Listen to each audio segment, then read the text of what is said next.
Assalamualaikum warahmatullahi wabarakatuh. Saya Karenina Dwi Tami Widiasi dari AK4203 ingin mempresentasikan topik ke-8 yaitu Integrating SCM, CRM, and ERP.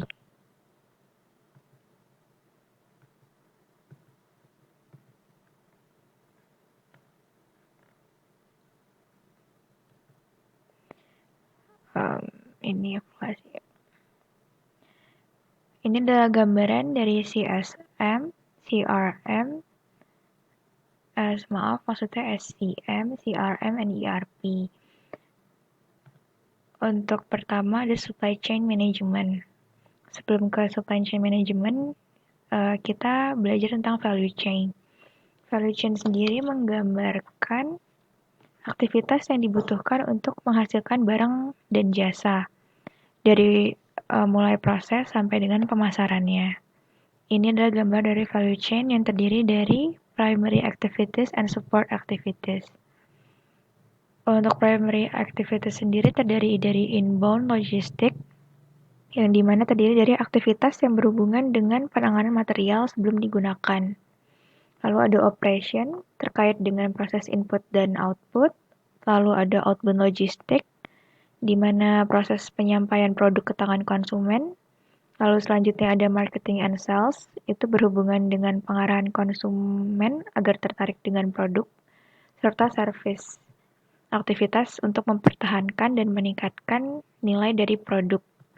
Lalu dari supported activities ada firm infrastructure.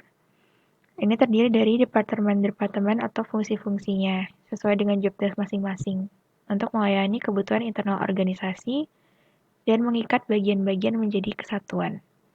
Ada human resource management, ini pengaturan tentang sumber daya manusia. Lalu selanjutnya ada technology development, berhubungan dengan pengembangan peralatan teknologi. Lalu ada procurement, ini berkaitan dengan proses perolehan input dan sumber daya. Ini gambarannya. Lalu masuk ke utamanya yaitu supply chain management. Supply chain management sendiri merupakan kegiatan pengelolaan sebuah aktivitas rantai pasok, meliputi koordinasi, penjadwalan, dan pengendalian terhadap pengadaan produksi, persediaan, dan pengiriman produk. Ini SCM. Ini adalah gambarannya, lalu selanjutnya cakupannya. Cakupannya yang pertama pengembangan produk. Ini biasanya melakukan riset, merancang produk, dan melibatkan supplier dalam perancangan tersebut. Kemudian ada pengadaan. Pengadaan ini yang memilih adalah bagian dari supplier. Berhubungan dengan supplier. Selanjutnya ada perencanaan dan pengendalian. Berhubungan dengan demand planning. Operasi atau produksi ini adalah eksekusi, proses eksekusinya. Lalu pengiriman dan distribusi merupakan penjadwalan pengiriman, pencarian, dan memelihara hubungan dengan perusahaan jasa kirim. Lalu ada komponennya. Yang pertama, upstream supply chain management, yaitu proses di mana perusahaan mendapatkan supplier dari pihak luar untuk mendapatkan bahan baku. Kemudian yang kedua ada internal supply management. Ini proses di mana terjadinya perubahan dari bahan baku menjadi produk. Lalu ada downstream supply chain management, yaitu sebuah proses di mana distribusi barang oleh perusahaan ke customer. Biasa dilakukan oleh eksternal distributor. Proses pada SCM atau supply chain management, sebelumnya kita harus tahu bagian-bagian yang terlibat. Ada supplier, manufacturer, distributor atau wholesaler, retail outlet, dan customer. Chain pertama dimulai dari supplier. Jaringan bermula dari sini di mana mata rantai penyaluran barang dimulai dengan cara menyediakan bahan pertama. Bahan pertama ini bentuknya bahan baku dalam bentuk apapun, entah itu utama, penolong, atau bahan dagangan, atau suku cadang. Sumber pertama ini dinamakan supplier. Biasanya unitnya ini berjumlah banyak. Untuk kedua, dari supplier kita ke manufacturer. Hubungan dengan rantai supplier mempunyai potensi untuk melakukan penghematan. Jadi, nggak jarang penghematannya itu lebih besar dibandingkan dari 40% sampai 60%, bahkan lebih. Ketiga, supplier ke manufacturer lalu ke distributor. Barang jadi dihasilkan oleh manufacturer sudah mulai disalurkan pelanggan. Orang dari pabrik melalui gudangnya disalurkan ke gudang distributor. Lalu pada waktunya nanti pedagang besar menyalurkan dalam jumlah yang lebih kecil, biasanya kepada retailer atau pengecer. Yang keempat, setelah dari distributor, kita ke retail outlet. Biasanya pedagang besar punya fasilitas gedung sendiri atau bisa menyewa dari pihak lain. Gudang ini, fasilitas gedung ini bisa disebut gudang. Gudang ini untuk menyimpan barang sebelum disalurkan ke pihak pengecer. Lalu dari retail outlet kita ke customer. Mata rantai supply baru bisa berhenti setelah barang bersangkutan tiba di real customer atau user atau pelanggan. Ini adalah gambaran dari kegiatan enterprise resource planning dengan supply chain management yang saling berhubungan. Lalu selanjutnya ada customer relationship management. Ini adalah kata kunci yang sering muncul jika kita membahas tentang customer relationship.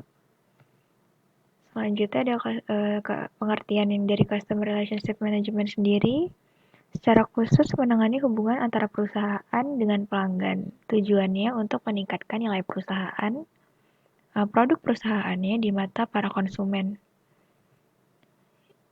Ini adalah gambaran dari ERP versus CRM. Dari diagram Venn ini, mereka mempunyai kesamaan di share features, di mana terdapat Salesforce Automation dengan Marketing Automation. Sales dan marketing selalu berhubungan. Tujuan dari CRM ini adalah yang pertama menggunakan hubungan yang sudah ada untuk meningkatkan pendapatan. Hal ini berarti mempersiapkan perdagangan yang komprehensif dari pelanggan untuk memaksimalkan hubungan perusahaan dengan para customer, entah itu melalui upselling ataupun cross-selling. Selanjutnya, menggunakan informasi yang terintegritas untuk pelayanan yang memuaskan dengan menggunakan informasi dari pelanggan untuk meningkatkan pelayanan yang lebih baik berdasarkan kebutuhan mereka. Selanjutnya, ada menciptakan saluran proses dan prosedur komunikasi yang konsisten dan berulang. Dengan banyaknya saluran komunikasi dengan pelanggan, semakin banyak pula karyawan yang terlibat dalam transaksi penjualan. Tentunya, perusahaan harus meningkatkan konsistensi proses dan prosedural di dalam pengaturan terhadap pelayanan, pemasaran, dan penjualan. Selanjutnya, mendorong loyalitas pelanggan. Aplikasi CRM yang sudah dibuat memungkinkan perusahaan untuk menggunakan informasi dari pelanggan untuk konsistensi dan aksesibilitasnya. Informasi kemungkinan ini penjualan pelayanan yang lebih baik dengan berbagi informasi penting, lalu mengurangi biaya. Dengan kemampuan perusahaan dalam penjualan dan pelayanan, ada biaya yang bisa dikurangi, misalnya dengan memanfaatkan teknologi web, sehingga lebih efisien. Selanjutnya, meningkatkan efisien operasional. Otomatisasi penjualan dan proses layanan dapat mengurangi resiko turunnya kualitas pelayanan. Selanjutnya, peningkatan time to market. Aplikasi CRM bisa membuat kita membawa produk ke pasar dengan lebih cepat, dengan informasi pelanggan yang lebih baik. Dan tentunya yang terakhir, peningkatan pendapatan. Aplikasi CRM menyediakan informasi untuk meningkatkan pendapatan dan keuntungan perusahaan. Kita dapat melakukan penjualan dan pelayanan melalui website sehingga peluang dari penjualan secara global tanpa upaya khusus tentunya mendukung. Dimensi dari Customer Relationship Management yang pertama adalah identifikasi pelanggan atau Customer Identification, di mana perusahaan harus bisa mengidentifikasikan pelanggan agar bisa diperlakukan sesuai dengan harapan. dan kita akan membuat ikatan yang saling menguntungkan.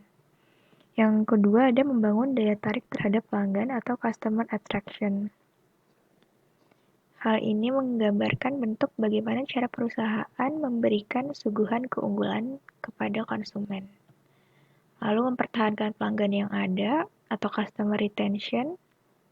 Pelanggan yang sudah menjadi bagian dari perusahaan benar-benar dijaga keharmonisannya dengan fasilitas dan daya tarik tersendiri. Selanjutnya ada pengembangan pelanggan atau customer development. Ini dengan cara memfasilitasi pelanggan yang bisa memberikan konsumen baru di perusahaan. Selanjutnya manfaat dari sistem terintegrasi.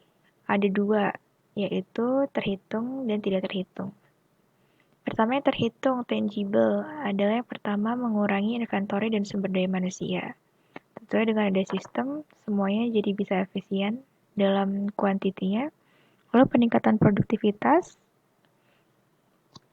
lalu pengelolaan order, siklus pengelolaan keuangan, pengurangan biaya teknologi informasi dan biaya pengadaan, peningkatan manajemen keuangan, pendapatan, pengurangan biaya dalam hal transportasi, logistik, dan pemeliharaan, lalu meningkatkan kualitas pengiriman produk dalam segi waktu. Untuk tidak terhitung atau intangible, yang pertama ada visibilitas dan transparansi informasi, peningkatan proses atau tercipta proses baru, pandangan positif konsumen atas perusahaan, era globalisasi dan peningkatan kinerja bisnis. Ini adalah gambaran dari ERP, SCM, and CRM di mana mereka saling berhubungan dengan pusat ERP yang fokus kepada back office. Sedangkan SCM fokus kepada supplier dan CRM fokus kepada customer. Ini gambarannya input-outputnya. Input adalah data sources. 3 kegiatan yang saling berhubungan tadi bisa disebut dengan input atau data sources-nya, lalu akan diproses di data warehouse, lalu akan keluar sebagai user. Entah itu untuk OLAP analyze, data mining, atau reporting. Sekian, terima kasih dari saya. Assalamualaikum warahmatullahi wabarakatuh.